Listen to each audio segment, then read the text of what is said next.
सर्वरोगहरं स्तोत्रं सूतनो वक्तुमर्हसि।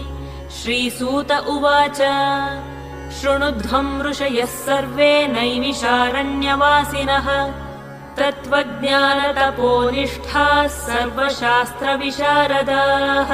स्वयंभुवा पुरा प्रोक्तं नारदाय महात्मने तदहं सम्प्रवक्ष्यामि श्रोतुं कौतूहलं यदि। ऋषय ऊचुः किमाह भगवान् ब्रह्मा नारदाय महात्मने सूतपुत्र महाभाग वक्तुमर्हसि साम्प्रतम्।